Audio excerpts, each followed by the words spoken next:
Warning: the following interviews contain stories that some viewers and listeners might find disturbing. Viewer and listener discretion is advised. Welcome to the podcast. I'm Scott McLean. This is part 2 of a 2-part episode of me interviewing my friends of about 40 years from the military. We were all stationed together at Clark Air Base in the Republic of the Philippines from various times, from 86 to 90. We went through a lot of stuff together. We have these reunions that we've been doing for 30 years now. This is the 30th year. And it's been in different, iterations as far as the amount of people that show up. But there's always been a core group that show up most every year, and a core group that stays together. And these are the guys that I'm interviewing. There's others, but these are the ones that showed up this year. So we're going to, I want to get this story. I want to get this down on video because, well, we're all still together. We're all still alive. And I think it's good to do this now before the herd starts to thin, if you know what I mean. It happens. This is life, right? So I'm starting off the second episode with my friend Scott Deathridge. I met Scott around 1988 in the Philippines, but we'll get to that. But I'll let him tell his story. How you doing, buddy? I'm good, thanks. All right. Thanks for coming on the podcast. For sure. All right. So when did you get to the Philippines? Where are you from originally, actually? I'm from a town in Illinois about an hour south of Chicago called Kankakee, Illinois. Born and raised there. Was there till I pretty much left for the Air Force. So, when did you go in the Air Force? I signed up in a delayed enlistment program where I signed up in 1985, but I didn't leave for 11 months. Then I left in October of 86 to go to basic training. And where was your first duty station? I went to basic training, and then I went to tech school, then Air Base Ground Defense School. And, funny is, when you sign up, you have your dream sheet, right? So during that time when I was in the delayed enlistment program, I had bought a car. And my mother, really chastised me. She was pretty upset. And it was a brand new car. It was $6,000 at the time. 1986 Dodge Colt, a little small car. And, my plans were I was going to buy this car, have it for the next 11 months, and then wherever I go for my duty station, I would take the car. And, my mom's like, well, what if you go overseas or something? And I'm like, Mom, I put in for California, North Carolina, Florida. I was like, I got this dream sheet. I'm going to be going to one of those bases. So fast forward, basics over, technical school's over, security specialist school is over, academy. And we're sitting down and the orders came out, and Clark Air Base, Philippines. And the first thing I thought was like, oh, shit. I'm going somewhere I've never even heard of before, basically. And what am I going to do with this car? How old were you? I was 19. Just a kid. Yeah. Yeah. Kid making dumb decisions before he went in, and plenty of dumb decisions after I went in. So yeah, absolutely. Absolutely. So you leave Kankakee and you get on the plane. Whatever route you took, some flew into Manila. I happened to fly into Clark on the Freedom Bird, the Flying Tigers that used to be around. Which way did you come in? Yeah, it's a good story I'd like to tell. So I also did Flying Tigers. I had to get from Chicago to Travis Air Force Base in California. And then I made a stop in Guam, and then we on to Clark. On the way there, before I left, I talked to my recruiter, and he advised me I needed to wear full service dress on a plane, right? Full service dress, as you know, is long sleeve shirt, tie, jacket, tie. Yeah. So while on that 14-hour flight or whatever it is, 16-hour flight. With your beret, though, also. With my beret. Yep. That's a difference. Back then, it meant something. Yep, 100%. Now everybody wears a fucking beret. And they wear it wrong. Yeah. But I had met these two other guys, and I don't recall their names or anything, and they were also going to Clark for the first time. And we kind of like, had a little conversation that we would just help each other get through everything we had to get through to get to where we were going once we got there, right? So the plane landed in Subic first, and I can't remember exactly how they decided this, but it was something really weird. Like if you had a brown ticket, you're getting off here at Subic. If you had a red ticket, you're getting off. You're on your way to Clark. Subic, for the listeners and the viewers that might not know, Subic Bay is the naval side of the Philippines. The American, the U.S. Navy had a big base down in Subic Bay, so there was two big bases in the Philippines. Right. We were in Angeles City. Right, and Subic was about an hour and a half, 2-hour ride to get there. So, not really paying attention. I'm going to Clark, right? And all of a sudden, I kind of looked down. And I've got a different ticket than these other two guys. They're going on to Clark, and I'm now getting off at Subic, right? So, mind you, I'm already scared to death going halfway across the world.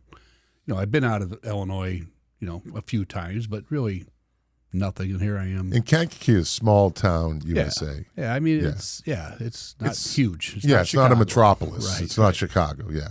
So I'm already kind of nervous, but I felt good. Like, we got two other guys. We're going to get through this together, and all of a sudden I find myself exiting the plane, right?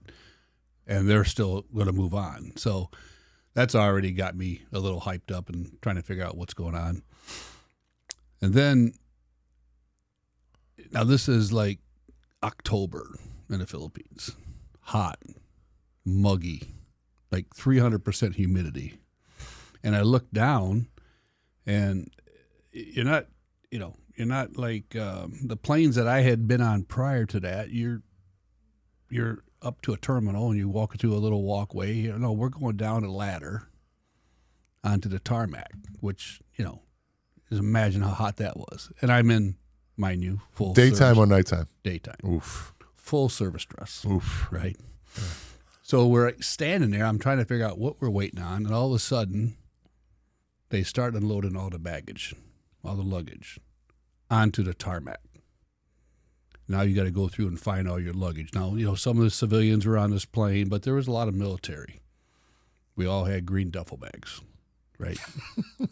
So you look over, and this plane's big. It's a 747. It has a lot of people on it. And I'm trying to find my bag. I'm sweating. I'm scared, Finally find my bag. I go get in line in customs, and I'm the guy that customs decides to empty the bag out and go through the bag and check the bag. And, of course, I just disheveled. I'm just out of it.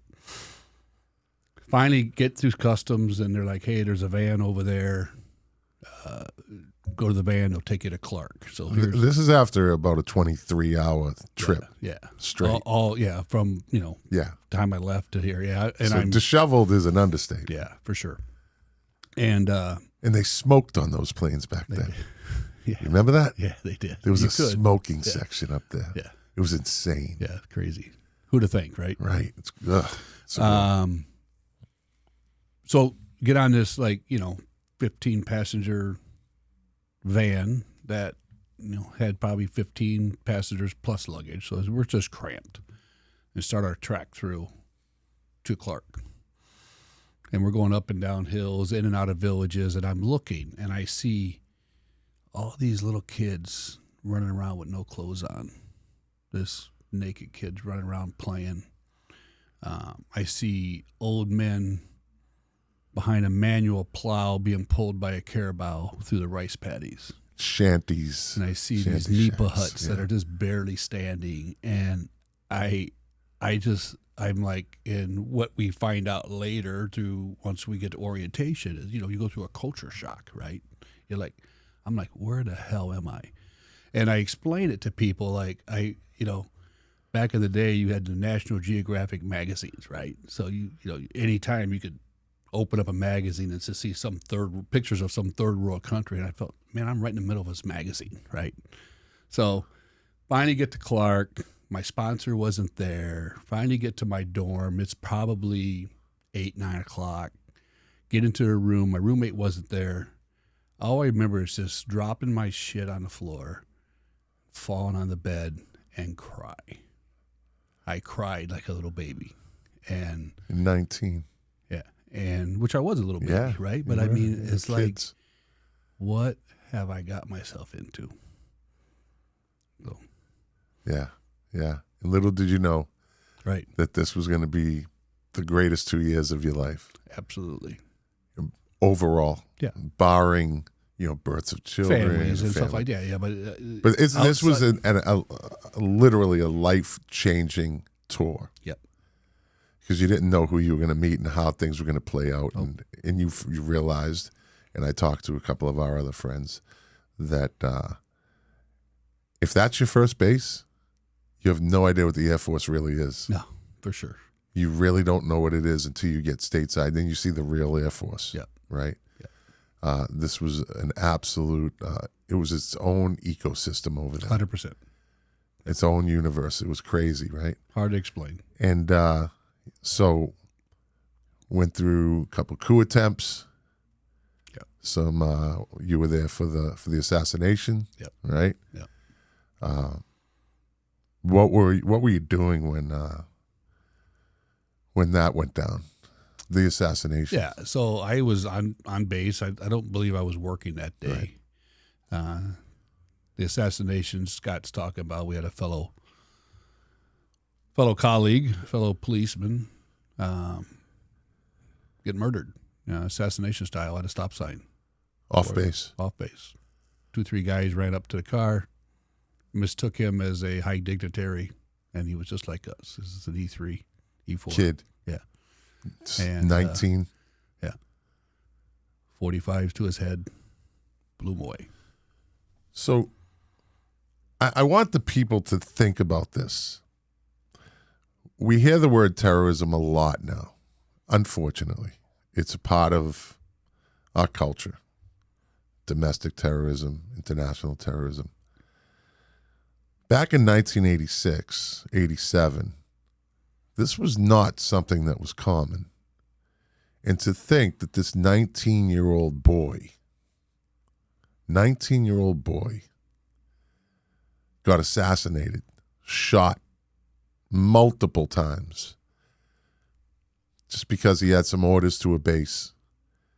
And that changed everybody's life. It changed the way our operations were run. It changed the way people looked at that place. It changed the way we operated on and off base, on duty and off duty. Yep. A 19-year-old boy was assassinated. There were other ones. Yep. There was the 3 in the jeepney. They were killing kids. I mean, we think it's men or women, but back then, this happened to be men. If you really break that down, we always look at it like a man, and there is a difference between a boy and a man. 100%. This kid, it was probably his first base. Yeah. You think of the magnitude of that. They shot a boy. So how dangerous was this place? Yep. And people, we could tell the stories, but they don't get it. No. Just like I have a lot of friends that were in Afghanistan or Iraq. They could look at us and tell us the same thing. You don't get it unless you were there. 100%. That's why I really pay attention to when they talk to me about that stuff, because I kind of get it. Different world, different situations, same intensity. 100%. Yep. The I don't know factor. But again, so then the prefrontal lobe isn't fully connected at 19, 20, 21. So we go downtown and we're just like, it's going to carry on. I don't want everybody to think we were walking around like, No. your head had to be on a swivel, but when you drink 6, 7, 12 San Miguel beers, that swivel is because you're trashed. That swivel becomes a wobble. But that brought everybody closer. That made we hung a lot together. You and I met through softball, if I'm not mistaken. 100%. Yeah, we played softball on off work time. Yeah, through the squadron. Through the squadron. Yeah. And we hung out occasionally at the zoo or things like that, on Murphy's. Yeah. Those are the two which you think of that. That's the cop bars, right? It was the cop bars, the easy targets, 19, 18, 21, 23. Right? Today, you'd be like, I'm not going in there. Yeah. So with age comes wisdom. Yeah. But unfortunately, you have to age to get wisdom. To get wisdom. You have to experience, earlier I said made bad decisions. I look at it as not necessarily bad decisions as long as you learn from them, right? But there was some. And we all had each other's back. There was a sense of decisions. Yes, there was a sense of security with each other too. 100, yeah, for sure. Because cops were, as in the civilian world, in any world, they're usually tighter knit group. We do look out for our own. And I think we've talked about this, Scotty, between us two and the other guys. As horrible as some of the things that we went through, the assassination, some other terrorist stuff, just a daily threat, the horses, We're going to talk about that in a minute. Yeah. As horrible as those things are today, I'm not sure our group would be as close today had we not gone through those, right? Because I say that because when I left the Philippines, I went to Montana, where there was absolutely zero threat ever. And I had a lot of friends there, but we don't talk. I have a couple on social media that are on my list, but it's not like we talk. We don't have reunions. Yeah, and they're good guys. I'd like to see them, but there was something about the stuff that we went through while we were working, as while we kids. were off work as kids, that has this lifetime bond. I've said it a number of times during this first part 1 and part 2 of this, kids taking care of kids. Right. Going to the hospital. You go to the ER, and it's kids, nurses, men and women that are 19, 20 years old taking care of us. Yeah. And we knew didn't know any better. That's what we got. We trusted them. They were trained. We were trained. We looked at, they were our peers. And a doctor who was 30, and I mentioned this in another interview with one of us, the people that were in charge of us were in their 30s. Yeah. They seem so old, but we were just talking about this the other day, right? They're 29, 30 years old, leading 30, maybe 35. Woo! Yeah. Crazy, right? All right, so I'm going to preface this with I'm going to ask Scotty about a situation that happened on base, and it's kind of disturbing. It has to do with animals, and if you are triggered by bad stories about animals, then I probably would advise you to fast forward this part, because and I'm bringing this up because it's part of what happened over there. It was a big fucking deal. And it's horrendous, but it's part of our story. So for those of you that might get emotional, you might get emotional over this. Just giving you a warning. If you want to fast forward through it, trust me, don't be curious about it if you don't like anything that has to do with animals being hurt. Trust me, just don't be curious, because it's pretty bad. But it affected. I was a dog handler. I wasn't at this particular situation, but these other guys were. And again, it's a big part of our story, and it's left some serious issues, consequences, conditions, whatever you want to call it. So, again, fast forward past this. All right, tell me about the night of the horses. So, on base, Clark was unique. Clark was multiple winners of Best in the Air Force for security, police, law enforcement, period. part of that reason is because they were so diverse, right? We had regular law enforcement patrols. We had security police patrols, which, guarded priority resources. Motorcycle patrol. We had motorcycle patrol. We had dog handlers. We have 100 and some odd 120 of us. dog handlers, which is crazy to think about, just controlling that. We also had, I think only in the Air Force, the only base in the Air That in Force Panama.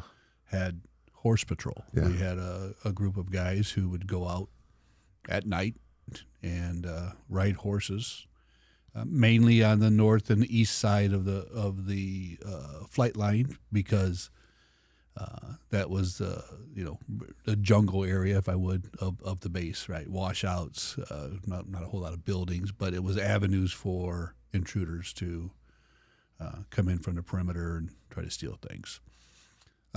So those horses, during the day, during the night, were kept in a stable, and also in those stables they had we call them wild horses, but they were used for MWR purposes. A lot of people could go out and Morale, pet the welfare, horses. recreation. Right. People could go out and pet the horses, do whatever. From time to time, those wild horses would escape from the stables, and inevitably you would hear some security post, a canine post, or somebody go on the radio and say, "Hey, horses are out. Let's get them back in." And you would dispatch a couple cars, and if horse patrol was out, they would kind of round up these horses and lead them back into the stables. This particular night, I'm guessing around midnight, we're working midnights, and I'm in a vehicle with another guy working a priority resource area, and the call came through that the horses got out. This happened a lot, right? They got out a lot, and this particular priority resource that was in our area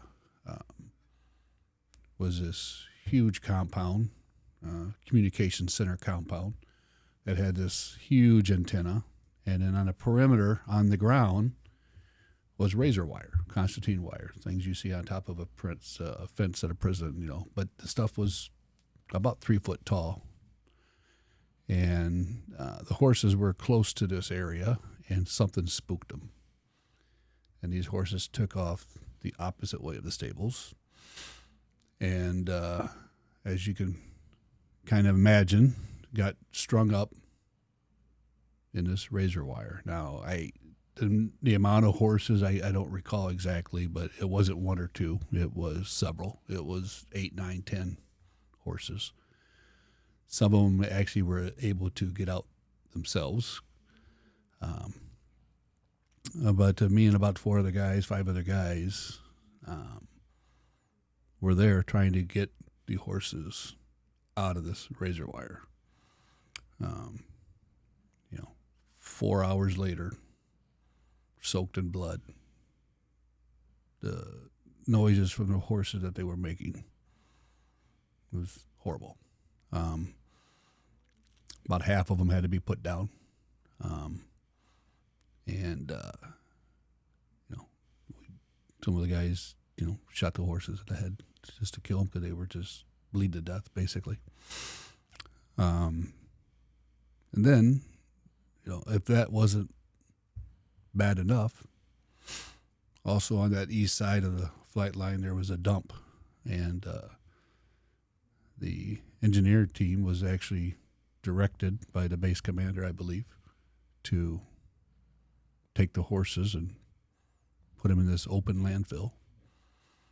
And with the concern of locals coming on base, getting the meat, and then possibly taking the meat, getting sick, whatever, the instructions were to demolish these horses with graders and loaders, and it was an event that still affects me today. So, the night's over. Night's over, and you So prior to the horses going to the stables, night's over. 6 o'clock, relief comes. I remember walking. We got relieved. It was about a block walk from where we met at the armory, turn in our weapons, and walk to the dorm, soaked in blood. Trying to relive this, trying to friggin' relive and talk about the actions that happened that night, Go home, take off the bloody uniform, jump in the shower. I probably took a trip to the snack bar and drank quite a bit, if I remember right. And went home, went to my bed, fell asleep, woke up 8-9 hours later, got my new uniform on, went back to work like nothing happened. There was no discussion. Yeah, there was some, people talked about it, but nobody. No, it was just move on, right, and take care of it. You got other things to do, and fortunately, I'm 40 years later getting some help because it has bothered me for that long, So Yeah. I had talked to Rob Elston. he was there. Early. He was there, yeah. That story affects me, and I wasn't there. It's a horrible, horrible story. I'm sorry you had to go through that. Yeah. And then you go to work. Go to work. Move That's on. it. No, hey, does anybody want to talk to fucking kids? Yeah. Kids did this. Yeah. I want people to look at their child who might be 19, 20, 21, 22 and think of them going through that. And I'm not being fucking overly dramatic here either. This is a fucking fact. Just look at your kid and imagine them going through that, because their parents would never think none of us would think anything like that. Mm-mm. That experience is, again, I am so sorry that you guys had to go through that. It's horrible. Yeah. It was. And I'm glad that you finally are trying to work it out and get it. Yep. And we're not going to go any further with that as far as how you're concerned. You're trying to work on it. I know because we talk, and Rob and Others. There was others. 3 or 4 others. Yeah. But I just feel that's important for people to know that this is not like a normal situation. That we didn't live the regular Air Force or military lifestyle. This is why I said when we go from a base like that and you go back to the States, that's the real military. That's the real Air Force. Real. That place was a one of a kind. In many ways. In many ways. That's correct. In many ways. But so you get your orders to leave. Yep.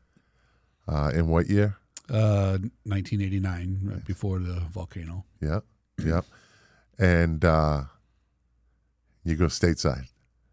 Malmstrom Air Force Base. And where's that? Is that Montana? Montana. A lot of trees? They tell you there was going to be a lot of trees there? Someone said there's a good-looking girl behind every tree, and I get out there and there's no trees. There's no trees in Montana.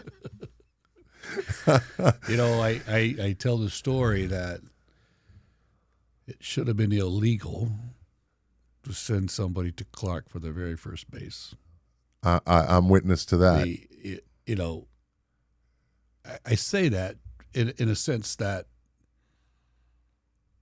it was pretty laxed, right? I mean, with there was definitely a threat. There was definitely stuff going on. But for the most part, I think for the most part, NCOs, officers alike, understood what we were halfway across the world. All we had was us. And everybody was kind of tight-knit. Everybody kind of, no matter what your rank was, for the most part, everybody got along, right? And then you go to not just a stateside base, but a SAC base with nukes. Strategic Air Command, yeah. Which is, going polar opposite. Yeah. Absolute polar opposite. Yeah. So, you can't breathe wrong without getting in trouble. Or, so, yeah, I say that, had it been the other way around, fine. But it was, from Clark to Montana. And the way this worked is every 2 years there's a rotation. If you came in 2 years with a bunch of people, well, you guys are all going to leave at the same time. Guys and women are going to leave at the same time 2 years later. So in my case, all us canine handlers got orders to the Philippines. You know the group. Yep. And then 2 years later, everybody starts getting orders. My roommate gets North Dakota, so he gets South Dakota. Someone gets Montana. I'm like, oh, no.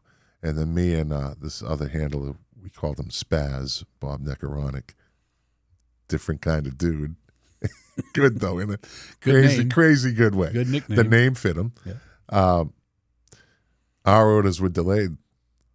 And he came down I worked a midnight shift one night, and he came down and he knocked on the door at like 9 in the morning. You know, at 9 in the morning, I wasn't a morning drinker like you fucking lunatics were.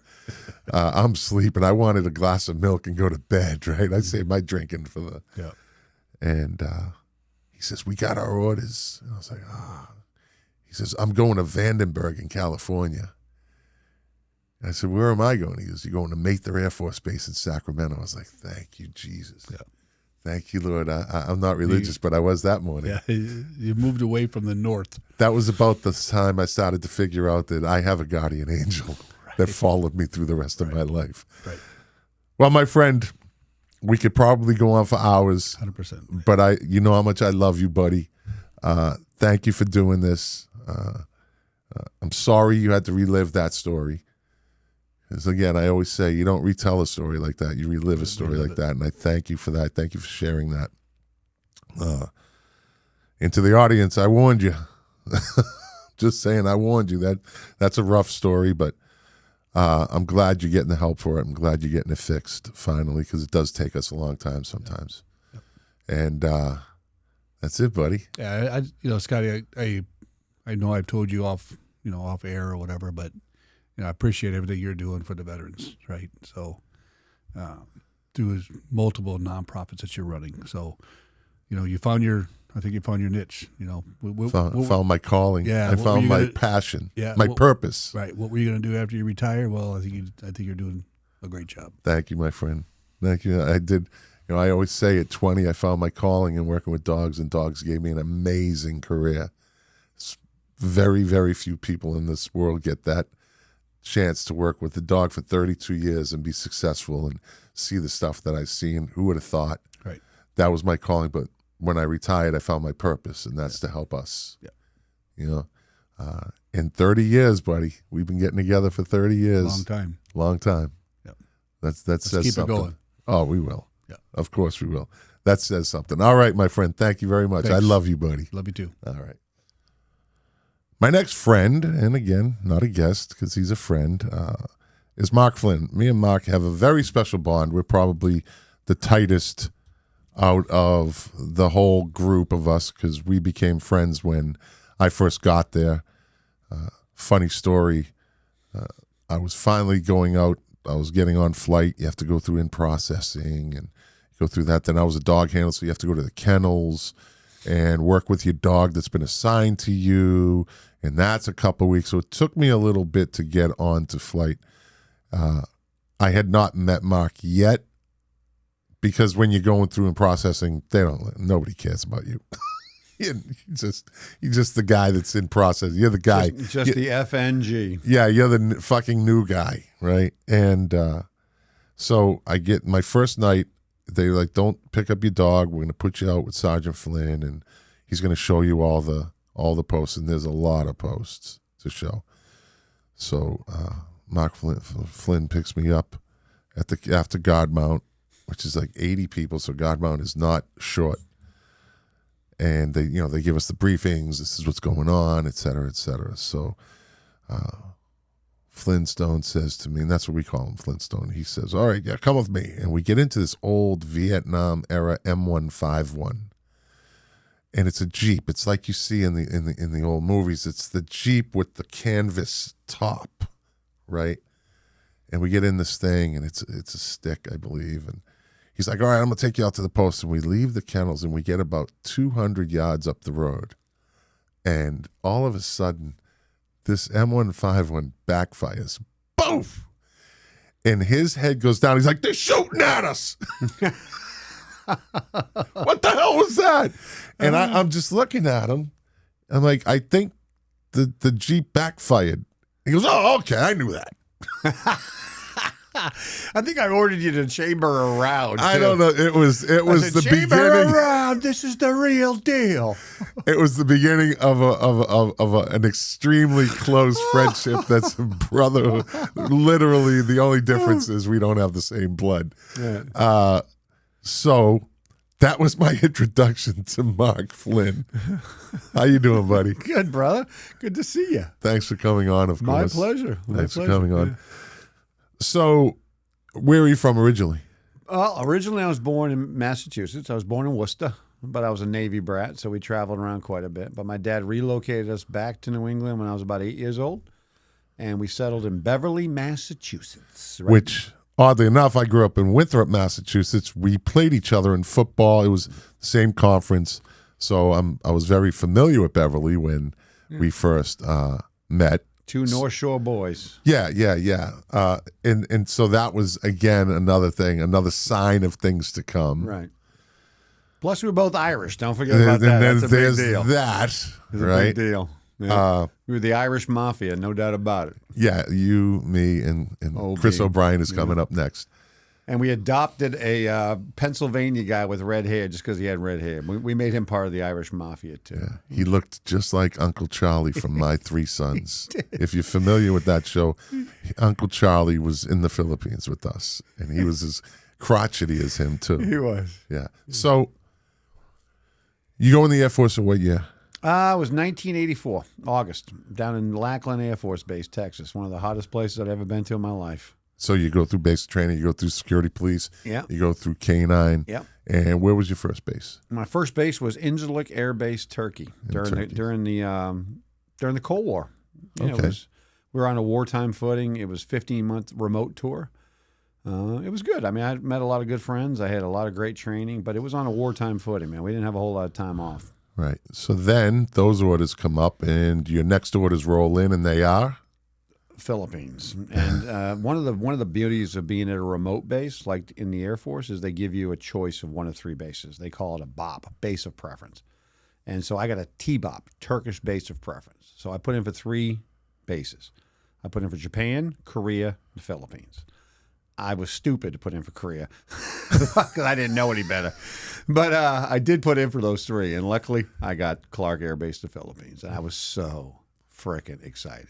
Yeah. And you'd heard about Clark? Oh, yeah. I mean, look, at So you're already in, yeah. every military guy who's been in for any period of time knew about Clark Air Base. It was considered to be the premier duty base of an overseas base. If you liked to indulge, let us say, And we'll keep it at that? yeah, if you like to indulge in different things, Clark was known as the Disneyland of all military bases. Right. With the highest rate of divorce in the Yes. whole Department of Defense. Yes.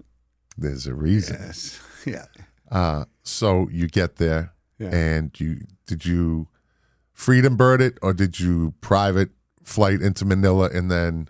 You know, I tried to think about this before, like how I got to the Philippines. You I don't remember exactly. That's fine. Yeah. I do remember being on the tarmac at Clark Air Base and the door opening up. And it was those old-time doors where you had to walk down So you steps. came in on the Freedom Bird then? Yeah. Yeah. But it was at Clark. It wasn't in Manila. Right. Clark, it landed in Clark. The Yeah. Freedom Bird landed Yeah, in yeah. Clark. Flying And Towers. I remember the feeling and the smell when they opened the door. And I'm not talking about a terrible smell. I'm talking just a particular odor that came in. It was like burning wood and like a palm tree and steam. That's a running theme in this. And it was steam, right? And it was like, it hits you. You're like, holy smokes. I've never experienced humidity like that before. I think before we even got our ruck bags and got off the friggin' bird, we were already, all of us, sweating, you know? because you're in your blues. Yeah. You traveled in your blues, yeah. Yeah. And I remember that distinctly, the smell. Right. Mm-hmm. So you get there. You're already inexperienced. I think you were a senior airman at that point? I was an A1C. A1C, but- okay. But I did feel like I was very experienced. I know Yeah. I came in with that attitude, that's for sure. So, Right. you know. And you quickly realized, well, it's a different animal. It was a different animal altogether. Yeah. You know, at Incirlik Air Base in Turkey, we were more like military police. We were traveling around in vehicles. We manned a post occasionally, but mostly we did base patrol. In the Philippines, we were grunts. There was no doubt about it. They made that very, very clear very quickly, right? You were going to be out in the holes. You're going to be out You in were the canine, washes. though, right? Yes. Yeah. As canine especially. Yeah, we were humpers. Yeah. It was, and one of the things, the canine section in the Philippines at that time was the biggest in the world. Yeah, 120 of us. Yes, and so we sent out, combined LE, task force, or whatever, probably 50, 60 dogs a night. And those dog teams swept every washout, every cul-de-sac, every jungle growth. And we only went out at night because it was too hot for the dogs to work during the Right. day. And they call us the Guardians of the Night, right? That was our nickname. And the canine unit basically did a lot of resource protection, right? People coming in and, at first, when I first got there in 86, it was just intruders. It was just people coming on to steal. It was they were thieves, okay? But you kind of felt sorry for them. I mean, it was a very poor economy. And things that we didn't value at all, they found value in, right? Like, they used to come on and steal the corrugated metal from the top of our gate shacks, right? So you would go out, do a patrol, come back to your gate shack. These are control points. These are control points. You would go out, do a little patrol, come back to this little shack they had made for you, right? Like a gatehouse there, Yeah. and you would look up and your roof was gone. It's completely gone. It's open to you're looking at stars. You're like, what the heck happened?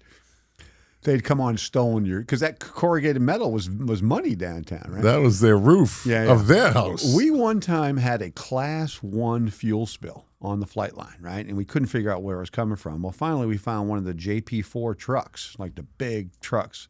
And they had cut and sawed all of the rubber tubing off the side of this truck. And he was just pouring gasoline onto the floor for half an hour before anybody noticed, right? So that was the kind of stuff we were dealing with in 86. Yeah. And as canine, we were the front line of defense. We literally went out in the washouts. We did not bring flashlights or any of that other stuff. We didn't want to be seen, and we didn't want them to see us.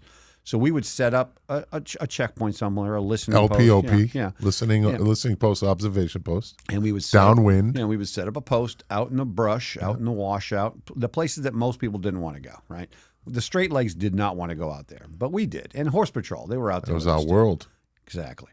And so we learned the washouts. We learned where the intruders would come in. We learned all the paths, and it was fun. It was a great time, but it was dangerous. I mean, these intruders had already killed one of us, a guy named Gray.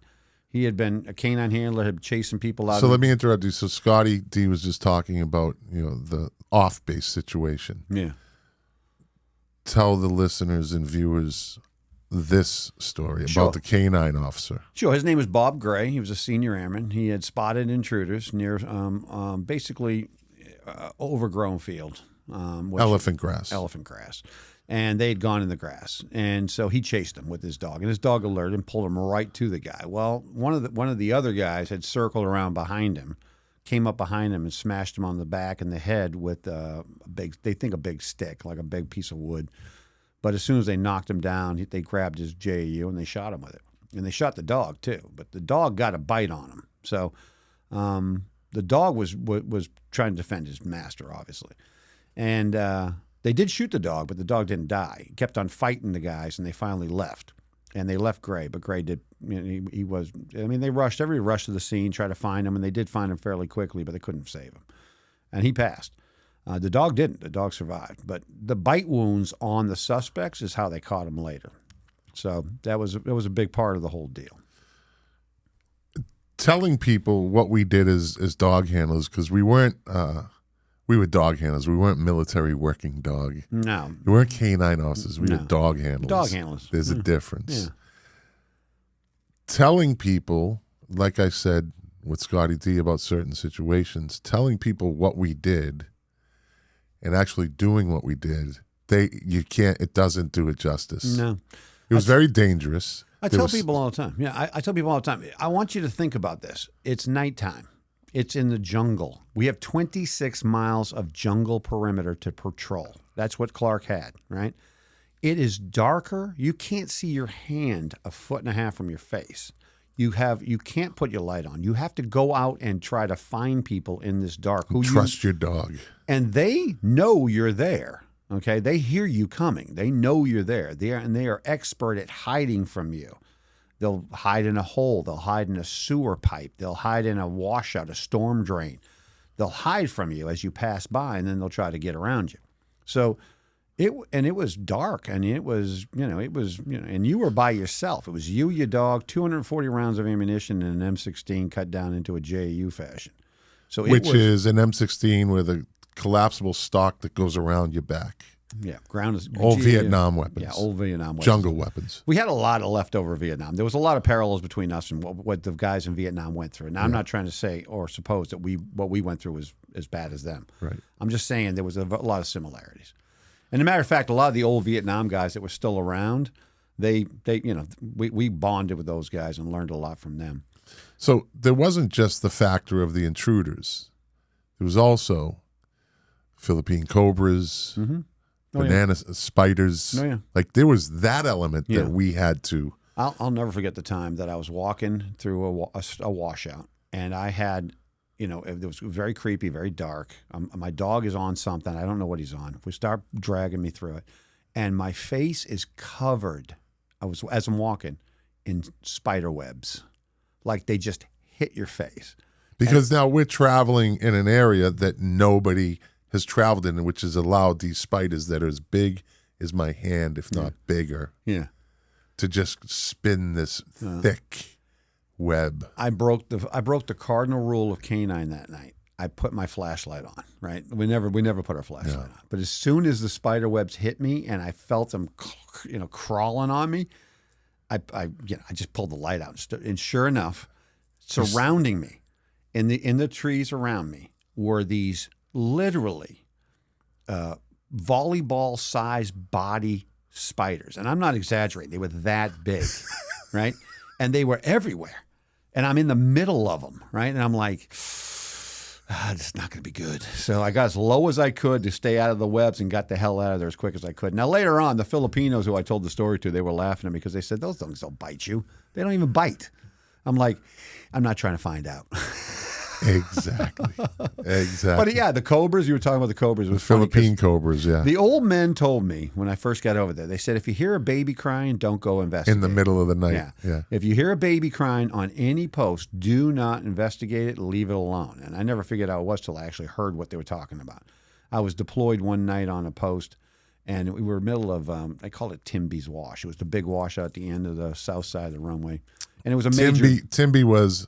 He was a dog handler. I ended up getting his dog, Mad Max. You got Max, yeah. Yeah. So Timby he had a good reputation for finding intruders. He was the king of all intruder. And Max, your dog, was one of those huge assets we had. He was good. Yeah.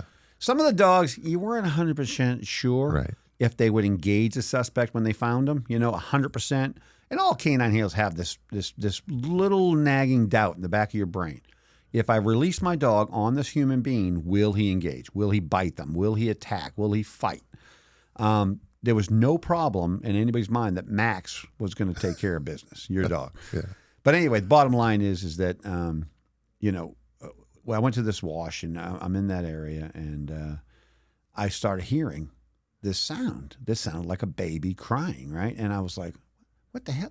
Did one of these intruders drop their child or something? Because the intruders used to come in as families. I mean, there would be women, children. They would be all coming on to try to steal, right? And I'm like, it can't be. Maybe they left somebody behind. And I started walking around trying to find this baby. And then I remembered what the old vets had told me, right? And they were like, leave it alone. And then I remembered Cobra. They're Cobras. Those are the baby Cobras. The baby Cobras. Which means there's a den. That's correct. It means there's a den, and that means there's a mama. Maybe more than one den. Right. So I just turned around and walked out of there. But yeah, we face stuff like that every night. I went out on post one night on the east side, Kilo 47. Yeah. He knows what I'm talking about. Yeah. And they were doing construction out there. Yeah. And the word was that they dug up some Cobra dens. Yeah. And I went out there, and you have the hard surface, which is where the K9 drop off and pickup comes. And security around the flight line. Yeah. And there had to be, I don't know, a dozen Cobras just dead, hanging over the shovel of the tractor, The bulldozer. Yeah. the bulldozer, Yeah. just about a dozen, just hanging. I was like, I'm staying on the hard surface tonight. Yeah. Yeah. And no, anytime. I'm not going in there. Yeah, the hardened surface was just a perimeter road. It was Yeah, just it's just one a little road. road that allowed our posting vehicles to get access to Yeah. it. Once you jumped off that road, you were in jungle. I mean, Yeah. you were in the middle of the jungle, especially around the flight line. The flight line ended in one of the biggest river basin areas in the Pampanga area. So it was all washouts and rivers and water. So all the nasty creatures associated with that would come on base. So the job was the job. Mm-hmm. Downtown was downtown. All right, and it was No stories are stories. yeah. But I want to talk about another thing. We talked about the horses. Yeah. The assassinations. Yeah, the horses and the assassinations were both really hard, difficult. They're really hard. times, But very difficult times. you, Yeah. and some others, tell us about the. And again, so this episode is a little more than the first episode. There's a little more detail, and it could be rough to listen to. So again, if you're triggered or if you get emotional over situations, as much as I love the views, and you might want to fast forward through this section, this part of the interview, because I want to talk about the earthquake in the school. Mm-hmm. Can you tell us about that? Sure. There was a really massive earthquake that hit the Philippines. I think it was 8.7 or 9.2. What year was this? This was the year before Pinatubo, so it must have been 1990. Yeah, I mean, obviously the older I get, the dates get a little whiffy, right? You're right, 1990. Yeah. So in 1990, this had this huge earthquake, and they do believe that earthquake was what started the tectonic plates shifting that actually ended with Mount Pinatubo a year later. Which was the end of the base. Which was the end. Well, we'll talk about that. We stayed there 6 months, but we had to close the base after that. But during that time frame, there was this massive earthquake, and the two worst areas hit were Baguio City, which was up on a mountain. We had a small base up there, kind of like a military resort. It was really nice up there. I'd been there several times. And then the other area was Cabanatuan, which was a school, and it was a multi-floored school. And both situations were the same. The building collapses. So in Baguio, it was a hotel. The whole hotel collapsed on itself, killing hundreds of people. But they sent me to Cabanatuan, where our job was to secure the heavy equipment that they were bringing in to try to bring whatever survivors we could find in this school.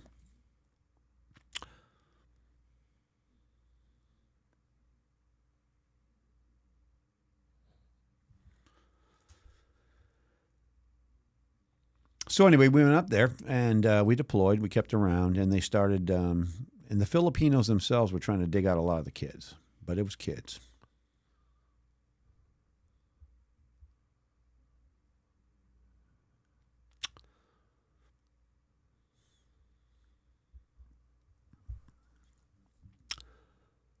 They were stacking them up like cordwood, man.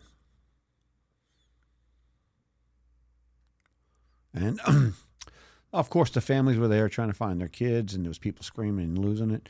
But the bottom line is that the work went on for days, and they were still pulling people out after. But it was a lot of dead children, and we covered them up the best we could. We tried to treat them with respect, but the truth is that it's just you're not. Nobody prepares you for things like that, right? How old are you?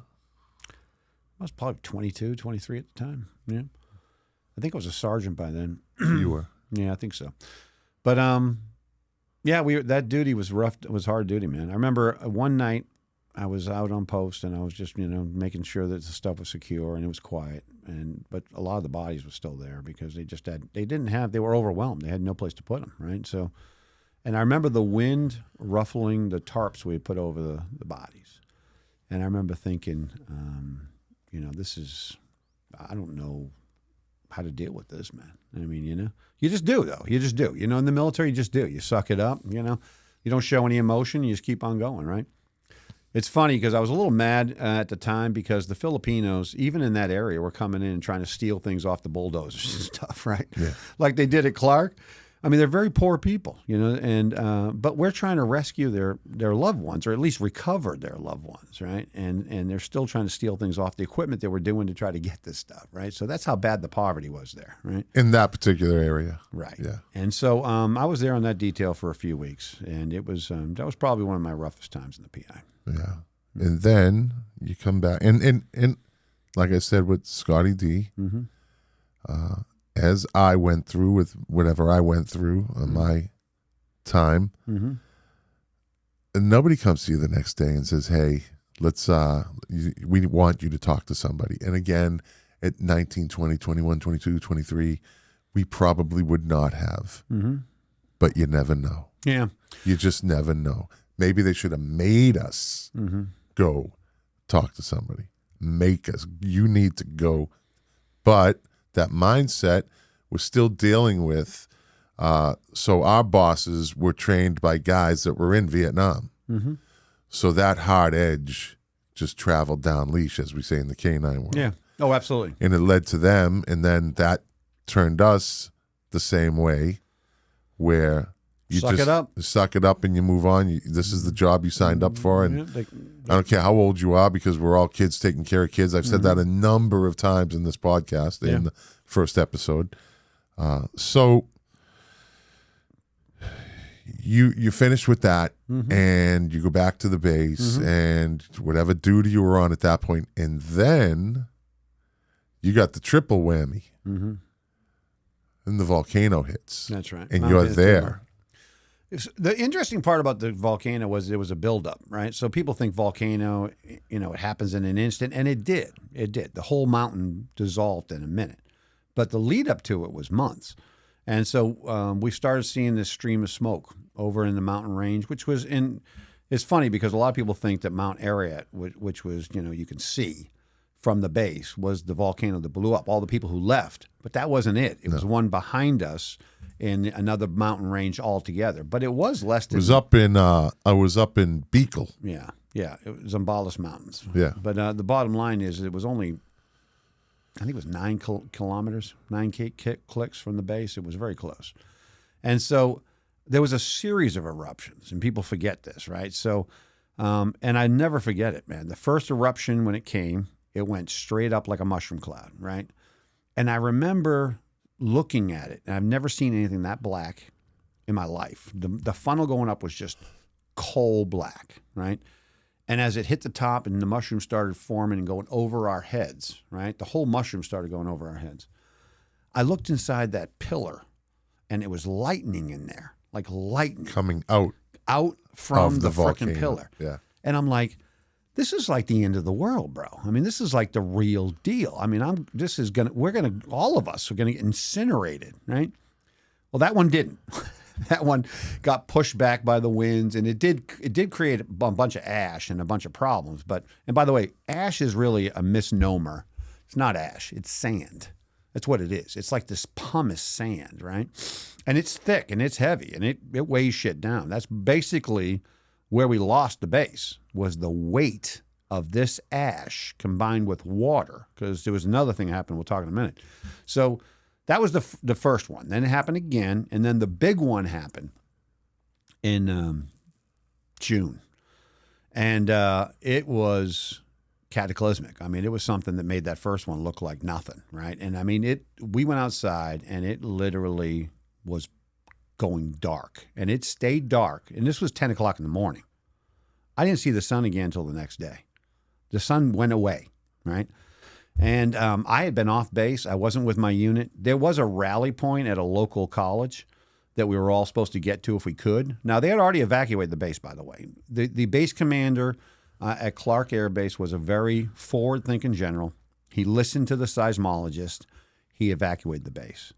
The Navy guys did not evacuate their base, right? So all of our civilians had already been sent out. Right. The only people left on that base was CE to keep things running, Civil engineers, and the SPs, the cops, to make sure that they didn't steal everything in the whole base, and that was hard to do. Once the base got abandoned, there was intruders everywhere. Right. So I'm off base. I'm off duty. I'm in civilian clothes. We could not bring our uniforms back and forth because of the high terrorist rates. I didn't have any weapons, and I had no idea how to get to this school. So some of the local people who I had befriended came to me and said, this is it. This is the end of the world. We got to get out of here. If we don't get out of here in any way, shape, or form, we're going to be incinerated, right?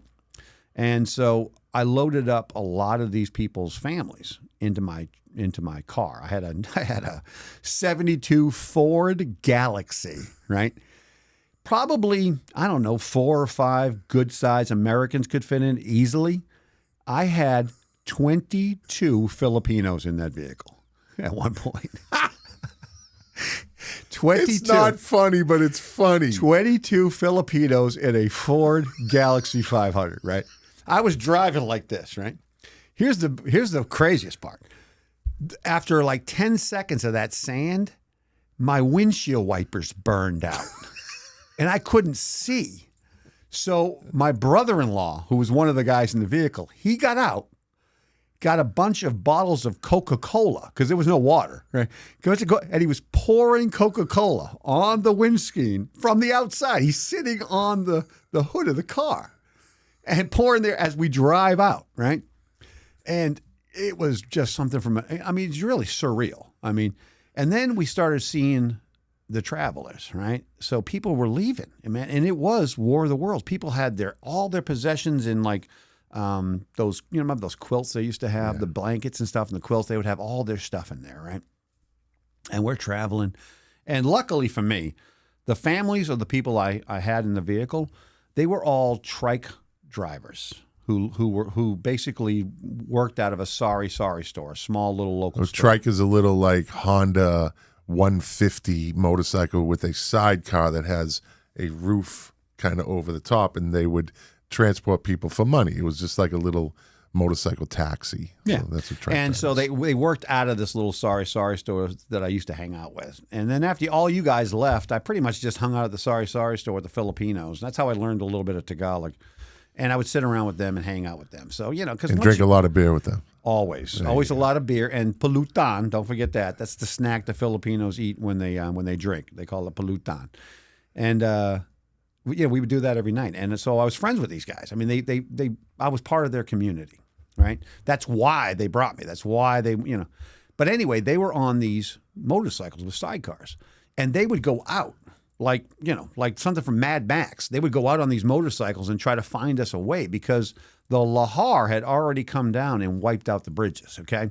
Lahar is just steaming volcanic mud that comes down the river basins, and that's really what killed the most people. It would come down the river basins, and I'm talking like a freight train. It was unbelievable. I saw one of them when we were trying to get out of Angeles near Dau.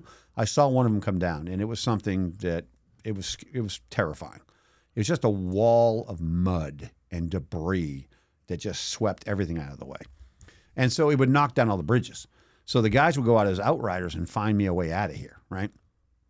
And being an idiot at the time, and I was probably drinking, I had forgot to get gas for my car. So my car only had like a quarter tank in it. And gas became really valuable when the electricity is knocked out. When the electrical grid goes down and there's no way to pump gas, it gets tough, right? So these trike drivers brought me to a gas station, right? And there was a line a mile long. And they told me, come with me. And they just brought me to the front of the line, and they walked up and they started pushing people out of the way, these trike drivers. And, they were hand pumping the gas, and they pumped me enough gas to put some gas in my car, so we could keep on going, right?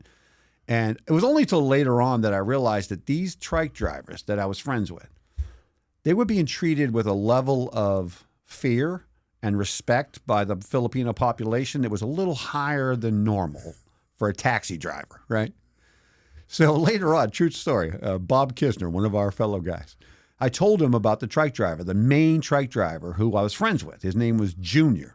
And he was the size of a Samoan. Now, Bob Kisner wasn't just stationed there. He had lived there as a teenager, went to school there. So he knew that whole right. income. He goes in the Air Force and he gets stationed there. So he had a lot of A lot more knowledge than we do. So Kisner was there as a teenager with all that teenager angst going on. Yeah. And he was there as an adult. All right.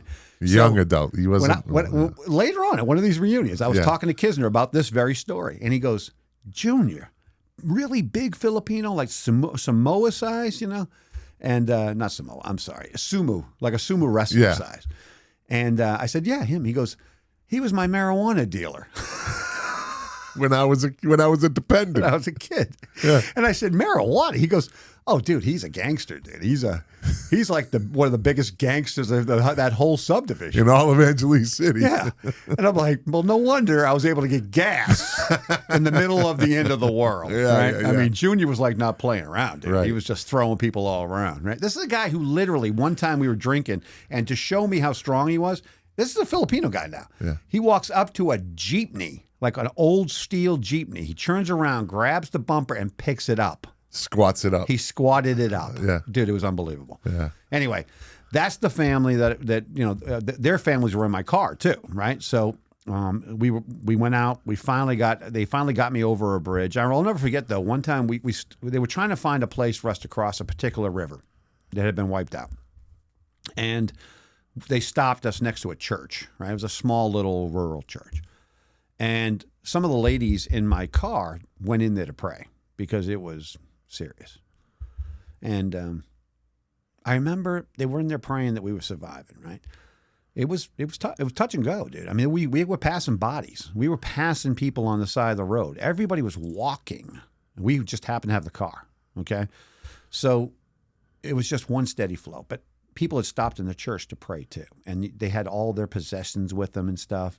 And that's when I really put it all together. This is like War of the Worlds. This is like that old movie War of the Worlds where, you know, it was ending and people are trying to find solace wherever they can.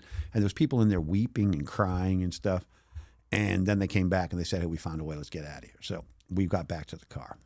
And but I'll never forget the grief that people were feeling in that church. Yeah.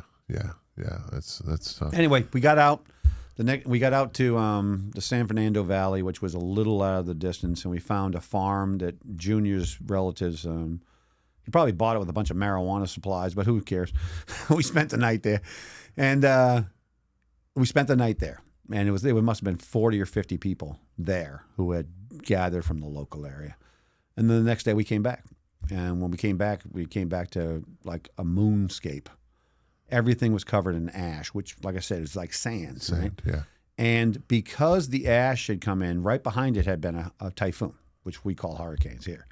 But that hurricane came in the day after the volcano blew up. So the water and the sand collapsed all the buildings. And that's where the next largest portion of people died, the collapsed buildings. So we came back to the base, came back to my house. Everything was collapsed. My roof on my house had collapsed. It had already been looted. That was another thing. People were looting everything, you know. Sometimes it was just to survive. Sometimes it was just, you know, to get some kind of wealth, you know. But it was rough. So you get through all that, Mm-hmm. and you had sent your family ahead, Mm-hmm. and now it's time to go. Where did you leave from? We left. They flew us down to Cebu City on a C-130, right? It's a transport plane. Yeah, and it's a small transport plane with the little things. And they flew us down to there. And at first they were talking about getting us on some Navy ships because that's what they evacuated most of the people from Clark. Most of the civilians from Clark had gone over to Subic and taken ships out. But the funny part was the ash was still in the atmosphere. Planes had to fly low into Clark and into Subic in order to get anywhere. And they couldn't there was a particular sill and they couldn't go past because that ash was still up there. It's up in the Yeah. So jet stream. right. And by the way, it affected the climate, 2 degrees. Affected it in California when I was there. Yeah. The climate in the world went down 1.5 degrees after Pinatubo for a whole year and a half. Anyway, that's how cataclysmic this was. It was the second biggest eruption in the 20th century. Yeah. So the bottom line is that, you know, in order to get out of there, we had to go low. And so 130s were the way to go. It's a transport plane. It's prop driven. They can stay low. And so they brought me down to Cebu City. And there was a military base they would land us on. I believe it was Filipino. And then they transitioned us to some jets. They weren't Freedom jets, like they weren't flying Tiger, but they were very similar. And then those took us home. And this is the funny part. They told us, everybody, all the military who were leaving Clark, they said, if you get to a base and you want to stay there, just tell them you want to stay there. Go into the MWR system, the whatever, billeting, whatever, stay there, and you will be stationed there in the future. I mean, that's unheard of in the Air Force, right? Or we'll send you back to your home of record, whatever works for you best. I picked home of record. I hadn't been home in 5 years. I was in the Philippines. So I got back to Boston through that process. Yeah.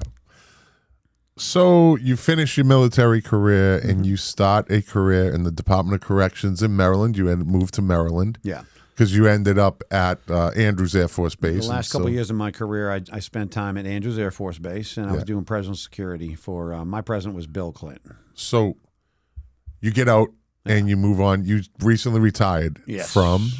It was the Department of Public Safety K-9 unit. And for the state of Maryland? Yes. And what was your rank? I was a major and the commander of the unit. Of the K-9 unit? Yes. For the whole state? Yeah, it was a 42-person... For the Department of Corrections, right? Yeah, it's a 42-person police department that patrols all of the institutions and all of the state institutions all over the state. We had the distinction of having the most dogs of any police department because I always gave our guys 2 dogs. They had a detector dog and a patrol dog. So we had 72 total dogs. We were the biggest law enforcement K-9 unit in the state of Maryland. So you did good for yourself. I remember the beginning of that journey. I remember the very beginning. When I was a CO1 and I took the CO job, I remember thinking, at the time my ex-wife was recovering from cancer. I had a young son that I adopted in the Philippines, and I needed medical coverage, right? So I'm like, I need a job, and when you're leaving the military is really good at teaching you that you can't make it in the real world. Transition. Right? They want you to think that you cannot make it in the real world. You need to stay with us, right? So it's a big, scary world. You're out there and you're like, for the first time, but I started testing the waters. I'm like, I need a job. I need it right now. I can't wait. So I processed with corrections, and they were going to hire me the quickest. I had also processed with U.S. Marshals, which they said that might take a year. And then there was another one I was processing with. Metropolitan D.C. Police. And they were taking their sweet time, and I needed coverage. So went with corrections. Long story short, I started in corrections. For police work, it's kind of a step down to go into corrections, It's something that I had to really count the costs. What I did, and when I went into corrections, I found out they had a K-9 unit. I'm like, what? I worked my way up, and when I finally got K-9, I got very blessed. There you go. Mm-hmm. And now you're retired and you're living the good life like I have been for the last 6 or 7 years. I am enjoying retired life. I can't let it all go. I have a K-9 training business on the side, and I have a consulting business where I do K-9 consulting. I don't usually let people promote their businesses, but since you're like my brother, see how he squeezed that in? You really don't. See how he squeezed that in? Because he's taking a privilege of our friendship. No, I would never do that to you. you. I think he just did. No. Yeah. It's actually a and consultant this is how firm. our relationship goes. So. I don't need to advertise anything, really, because it's a consultant firm. So if they know about me, they hire me. Yeah.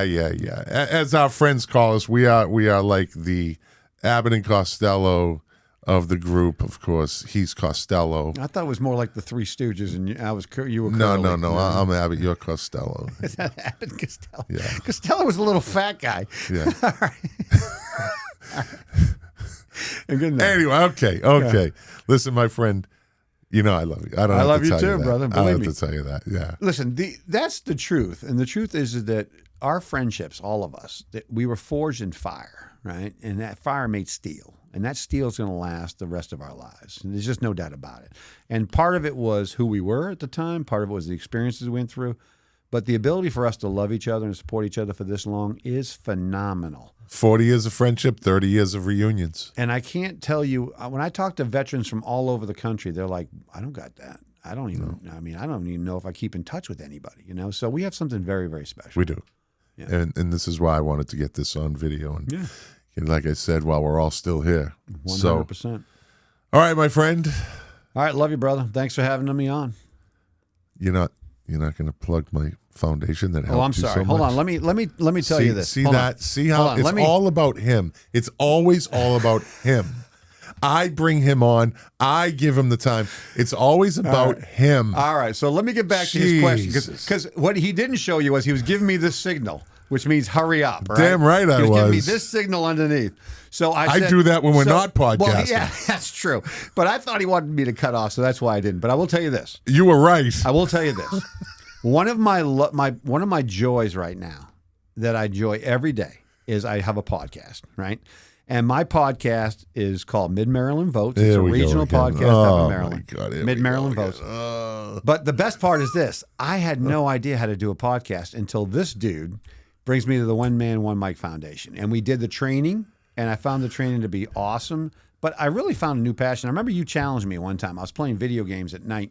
I was playing Call of Duty. Yes, right? you were. Yeah, you were. Where I love Call of Duty, but my wife was concerned because I get all fired up when the kids, get online. Because you're fighting with kids. You're a grown man fighting with kids. And they're talking smack, and I'm talking smack back. Fights with right? everybody. And I'm talking smack back, right? So anyway, and you told me, you said, you could put that in a more that energy in a more productive place. And that's when we talked about, me doing the training at the One Mic Foundation. And I can tell you, without question, podcasting has become one of the joys of my life and therapeutic. Yes. Very therapeutic. Yeah, and, it is. It gives me an outlet for my creative energies. I do my editing process. I spend more time on the computer doing editing than anything else, but it's fun. I enjoy it. I'm going to wrap this up with this one. Mm-hmm. So when he first started this, and I knew we are best of friends as best of friends can be, but which means we know each other very, very well. And Mark was a guy who would be like, just show me how to do it.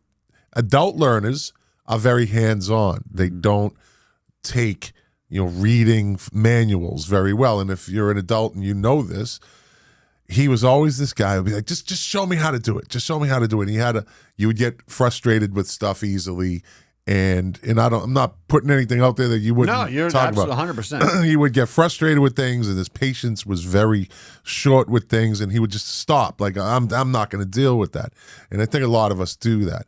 But what podcasting did, and what I did for him, because I said we have to separate the friendship, just like he did to me when we first worked together. He was my supervisor. He didn't want to be. It's a long story, but he said you can't separate your friendship from me being your supervisor, so I can't be your supervisor anymore. So I took that 40 years later, and I said, I can't be your teacher if you're treating it like we're friends. You have to learn how to do this, and I'm going to teach you how to do it, but you have to separate the two. So it was kind of it came full circle. 100%. And what Mark learned was you do need patience to do this, and you do need to sit down and put your hands into it and learn the nomenclature of your equipment and really figure it out. And it's therapeutic and it's productive, and there's a lot of satisfaction when you finally figure it out. And I'm witness to that. And your podcast is doing fantastic. Highly successful. And that's all More I want. successful than I ever thought it would be. And that to me that's what it's all about, is that you're happy. Not about the successfulness of your I agree. podcast. Is that you learn to have that patience, and you took all that energy and you made a creative item out of a creative product. And I'm proud of you for that. And that's one thing we don't do, is we don't cross that line. I'm proud of him for what he's doing, and I see he's a product of the One Man, One Mic Foundation, and it's never used as a joke, although he does try to talk about downloads with me, and I won't do that. I won't. But it's not 100%. Anyways, my friend, thank you very much. I love you. I don't have to tell you brother. that. Thanks for having me in. I appreciate you, man, and thanks for coming on. I appreciate you making the effort to record this, because this is special. Yeah. What we have as a friendship in Esri is special, and I'm glad that you're putting an oral history that we can all reference for the rest of So our there's a lesson for you. Podcasters are always looking for content. He's nothing but content to me right now. He thinks it's special, but it's just content, people. Content's It's good. all about the content. Especially if you get monetized. Yeah. Anyway. All right, buddy. Thanks for coming on. Thank you. All right. See how this is going to be a little bit different than the other guys. This is what happens when you interview your friends. There's always one difficult one.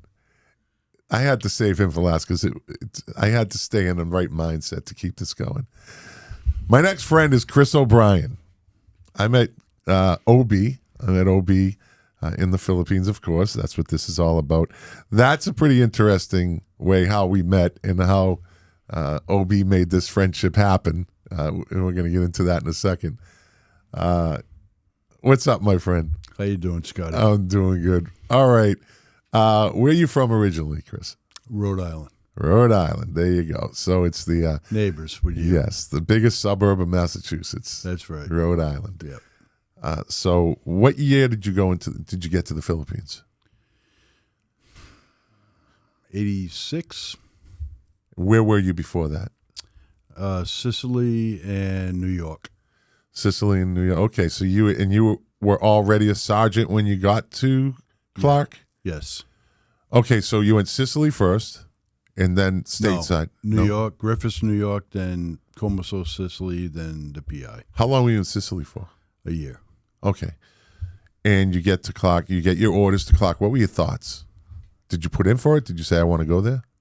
Yeah, I had to extend to go there 6 months on my enlistment.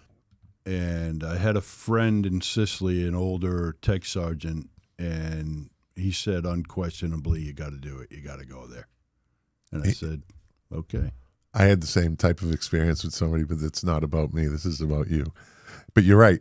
These older veterans, older guys at the time were like, no, you got to go there. Yeah.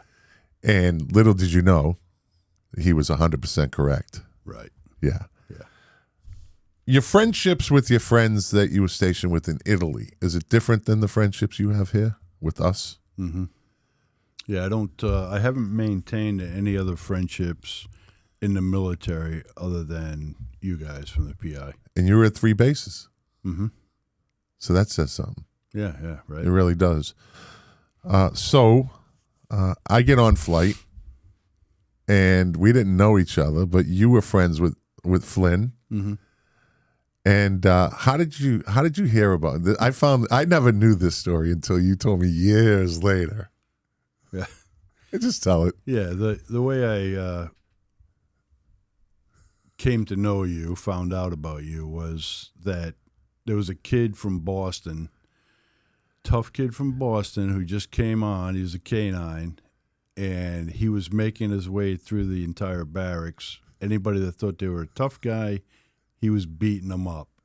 And he had beaten up a few of the tough guys. So I remember saying to Flynn, because I knew Flynn was from Boston too, I said, I want to meet this kid. I want to meet this McLean guy and see what he's all about, you know? Not to fight him, because I wasn't a tough guy, but I wanted to meet him, and we got to get him on our side. we got to get him on our side. And that's what we did. We met, we all liked each other, and then you became our muscle. I was the Sammy the Bull Gravano of the group. I was Right? Right? Yeah. It was like a hand in glove. You fit very well. It fit perfect. Yep. And that's where Flintstone referred to the Irish Mafia on the flight. That was us, right? That was us, yeah. Right? We ran the show. We could lead a group, that's for sure. Yeah. We were not followers by any way, shape, or form. Right. It was good. It was Yes. a good time. Yes. So I want to get your take on what were you doing the day of the assassination? Of Steve? Yeah. I don't remember the day, but the night before, Flynn and I were on a post together with Steve, and we were just joking around and stuff. You know, and Steve was a great guy. And then the next day, Steve got murdered. And I don't really remember the specifics. I just remember, your friend's murdered. It's Big what the fuck moment. Yeah, it's not good. Yeah. And how old were you? Probably 21. Right? Something like that. Do you ever look back at that and go, what the fuck? Like, I know that moment, but I was only 21 years old. And having to just kind of deal with that. Like, yeah, it was the first you time wake up the next day and you go, and it's like the guy, your friend, the guy you were with, the guy you worked with, the guy who is murdered. Just got assassinated. And Steve was married. He was a good guy. It was funny because he was talking about, we were joking around about, he said he had lumpy sperm or something, and they were trying to get pregnant, and we all, we were just busting his chops. Of course, that becomes a thing. Right, because it was funny. You know? Yeah. And Yeah, and then the next day he was gone. Yeah. And then everything changed. Yeah, pretty much. And then we had some other losses too after that, but yeah, the dynamic changes, you know. The job changes. Mm-hmm. Everything changes, and the audience has already, kind of heard it. And you're probably not going to say anything different than what they said as far as off base changed, on base changed, the job changed, how we handle ourselves changed, how we carried ourselves, what we were looking for now. Everything changed. Mm-hmm. It used to be a 24-hour, 7-day-a-week downtown life. You go in a bar at 3 a.m. and leave at 6, but that all stopped. Everything stopped. It changed everything. Right. Right. Now I'm going to put you on the spot. I know you don't like this. But I think it's something that needs to be. Why I'm doing this, Chris, is because I want people to really know what we went through. This is not like anything.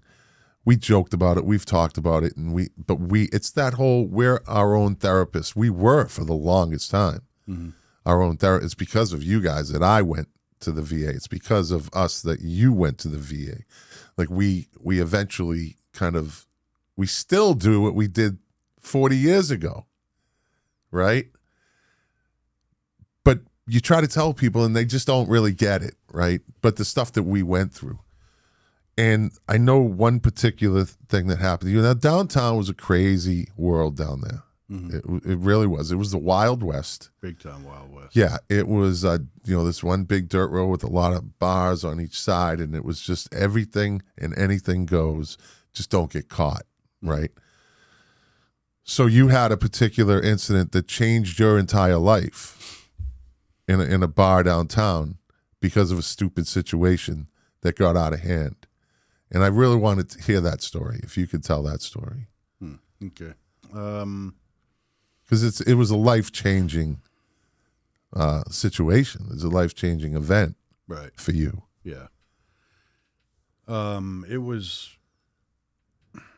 I don't even remember the exact time of day or whatever it was, but I got separated from the group, and now I was drinking in a bar by myself. So the group was, like I said, we traveled together. Very rarely did we go down alone, or we'd be in a group. You usually have 2 or 3 buddies. Yeah, exactly. No matter what. Right. Just if nothing else, I mean, just the camaraderie, but there were safety in numbers. I mean, obviously. Yeah, until you get really comfortable and you understand. Yeah, you split off and you go with a girl or something. Yeah. And you're by yourself, but I was in this bar, and it was just, I was the only GI in there, and there were some locals, and I found out later I think they were Philippine Air Force guys, and one of them asked me for a cigarette, so I went to give him a cigarette, and then somebody else said something to me, and basically a fight began. And I remember I pushed one guy up against the wall, and I was hitting him, and then I started to get hit by other stuff.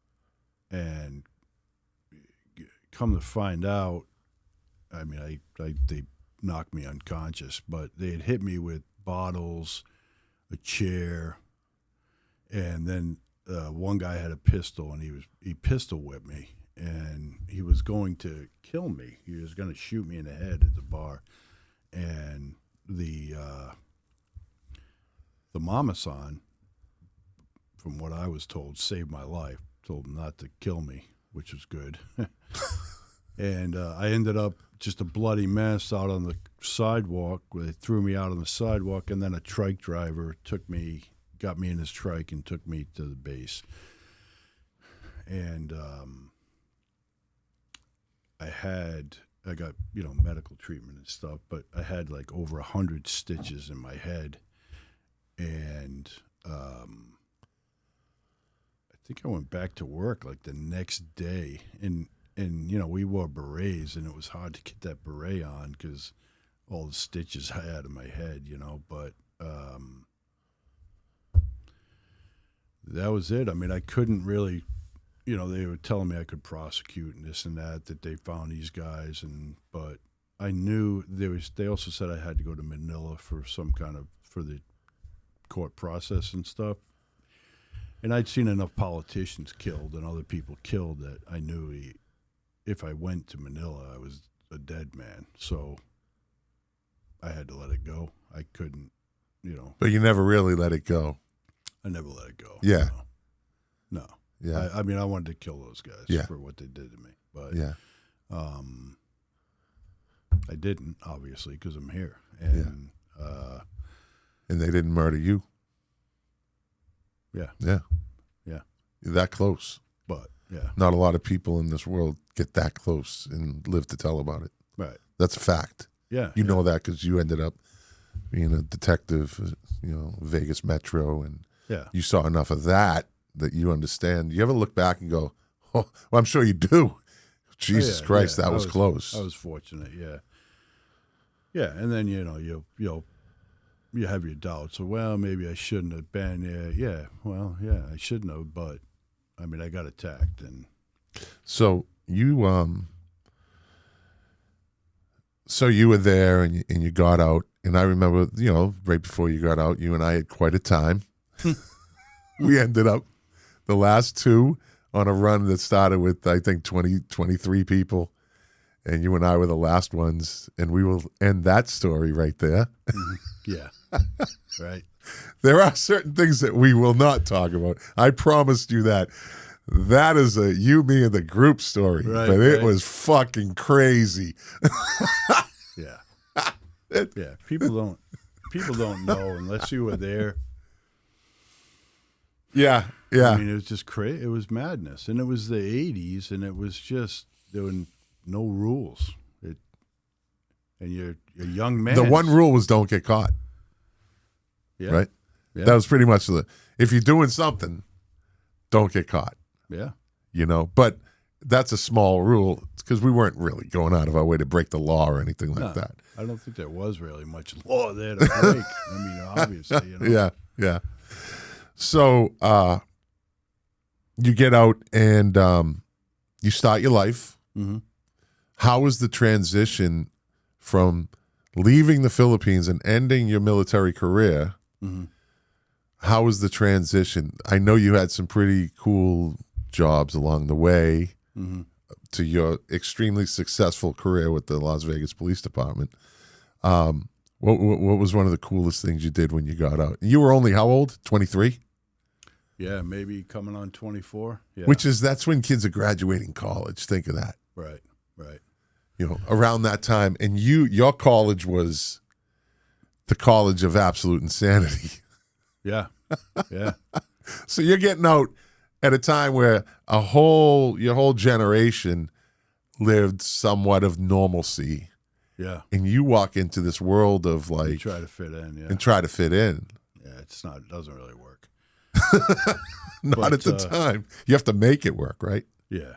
Yeah. But the big thing for me was when I got out, I've told you guys, you know, I go from this just chaos and with my buddies every day, you know, working at night, chasing, hunting people, going out during the day and just running the bars and all the girls and going crazy, and they dropped me at a base in California and I'm completely by myself and I'm in this dorm room or billets or something, I don't know, some temporary thing, and I'm eating a Domino's pizza, and I hadn't had Domino's in 2.5 years or so or longer, and I remember just being like, what the hell, you know, because I'm totally alone, and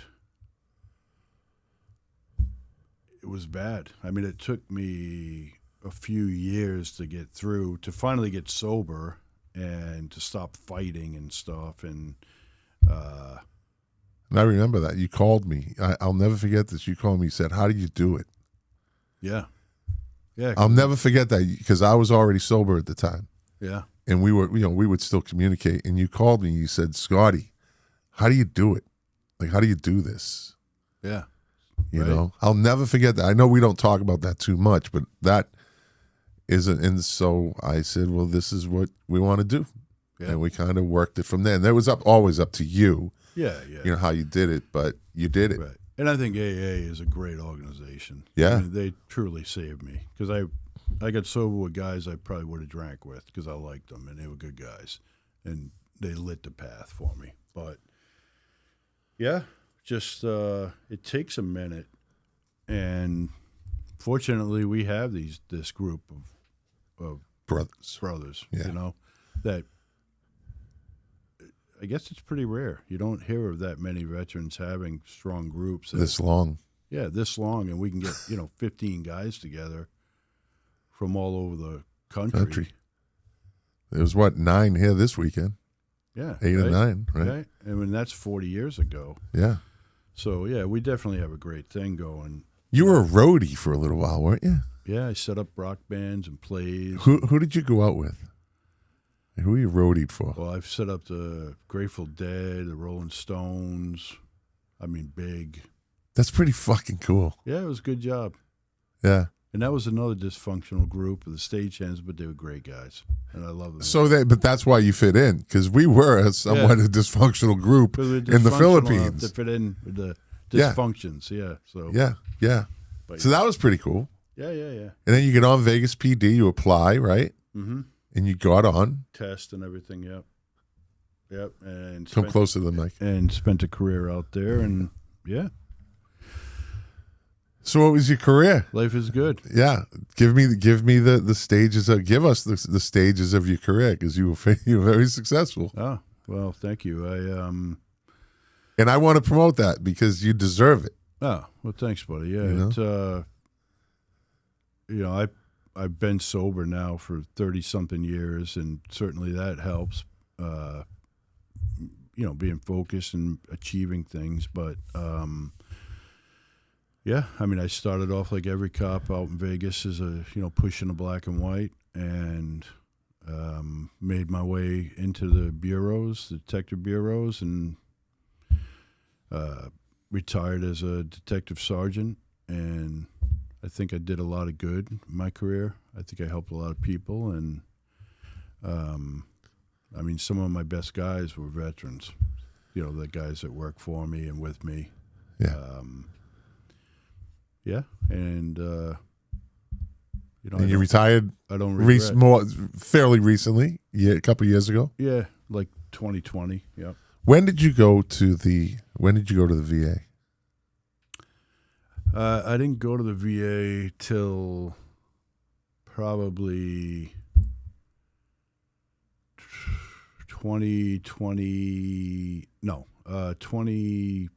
2015 maybe. Something like that. So I'm going to ask you something, and because it's relevant, and it's relevant to the listeners and the viewers that are veterans or family members of veterans. Mm-hmm. So you got diagnosed with a traumatic brain injury, correct? You're right. From that incident. Yeah, well, I got attacked, yeah. Right. You went through all the stuff you went through with what you had, right? Mm-hmm. Do you ever look back and say, "Oh, now I get why I might have did what I did, or the way I acted the way I acted"? Did any of that ever, like, once they said this is what you got, Mm-hmm. and you've had it all these years? Did you ever reflect back and see maybe that's what caused something to happen with me? Maybe this is why I was, you know what I mean? I know Yeah. you're Yeah, maybe. a pretty straightforward guy, and Yeah. but I don't know. I mean, maybe, perhaps, all right. It definitely doesn't help you. No, I can tell you that. It's not a positive in life. right. Were you surprised when you got that diagnosis? Yeah.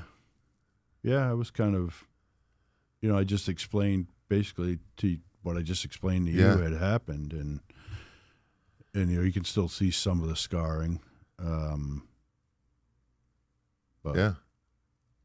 Yeah. And I'm pretty sure I was back to work like the next day, man. So, yeah. And that's the common thread in this whole thing also. Yeah. Yeah. You That we just all back dust then, off and go back to work. yeah, go back to work. and we were kids. Yeah. I've said that 100 times in this episode and the last episode. We were just kids. Let's go back to work.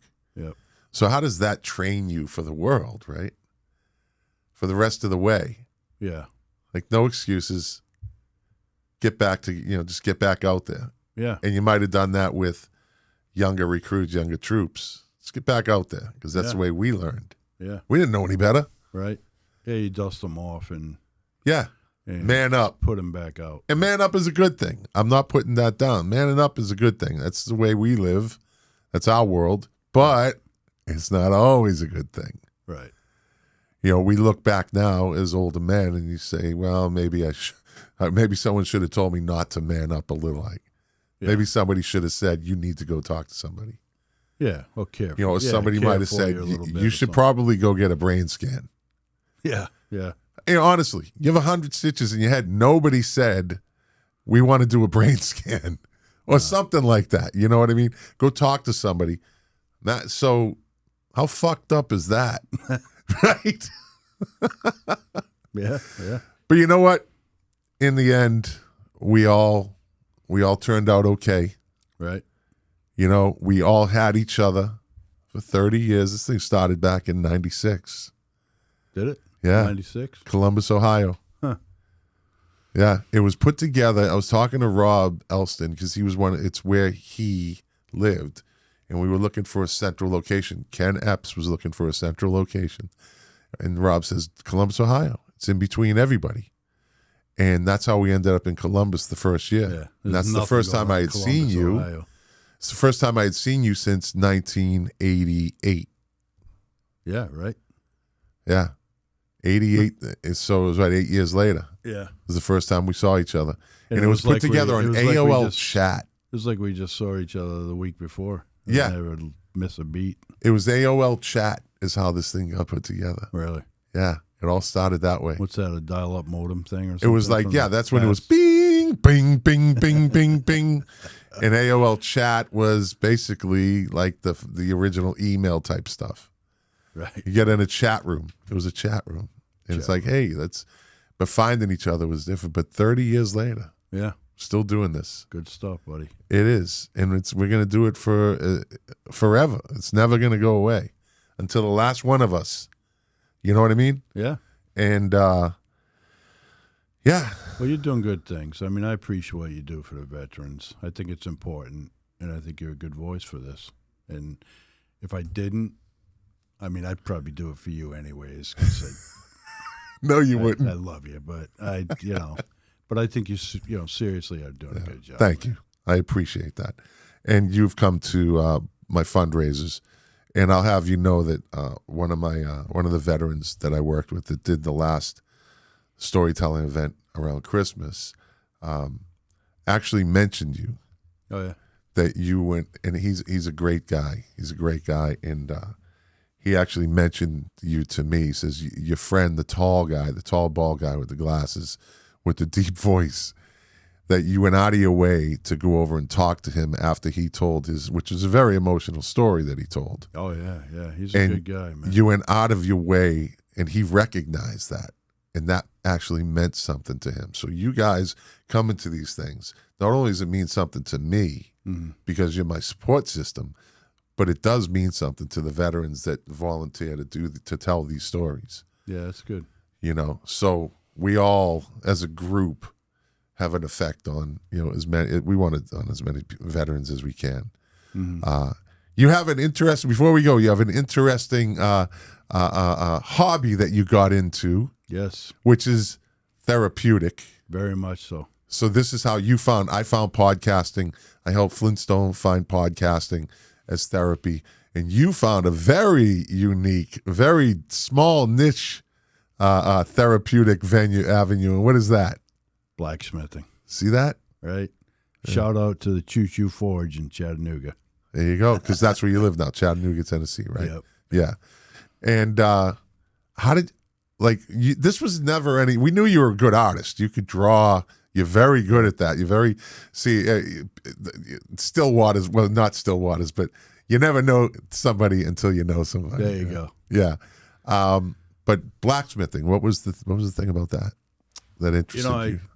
I went to a workspace to try to get involved in something to do with my hands and that. And but I found that you kind of needed skills in order to make yourself useful in this workspace, to kind of bring skill with you, and I didn't have any. And I met a veteran, an Army veteran, and he told me if he said, because I told him I wanted to learn how to weld, and he said, well, if you want to learn how to weld, go down to this forge group, and if they like you, they'll teach you how to blacksmith and how to weld. So I went down, and they were all a bunch of older veterans, a lot of them, and I got to meet them and talk to them, and they liked me enough, and I've been doing it now for, 5 years.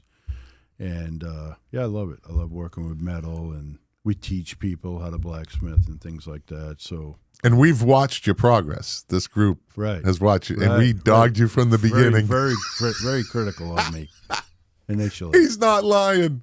We were brutal on you.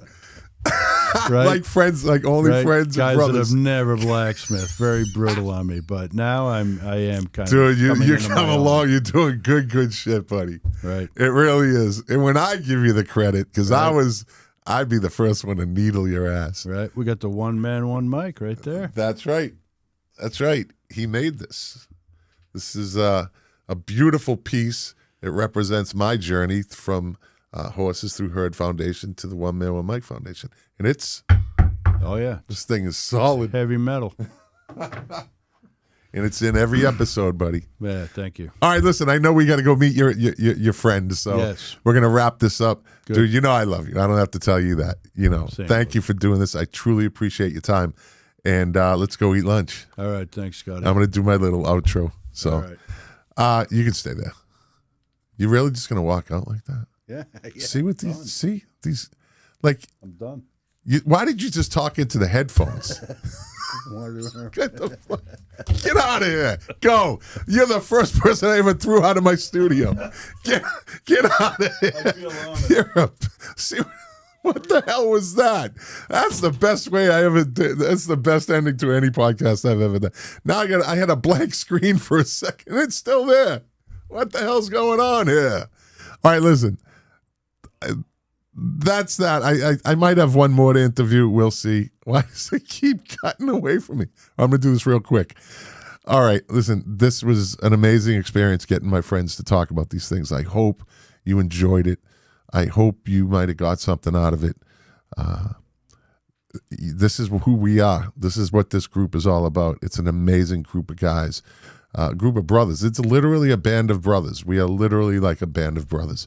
And I know we're not the only veteran group out there, and I'm not going to say, we have the greatest. It cuts away again. What is going? See, he screwed everything up. Anyway, thank you for watching. Thank you for listening. If you like it, share it. If you didn't like it, well, thanks for watching for 2 episodes. I don't know how many. I haven't even looked at the time on this. So, thanks. I appreciate you guys. Without you, I wouldn't be doing this. Well, I would, but it wouldn't be any fun. I love putting this out to you people. So, again, I will see you, I guess, next week. This is great.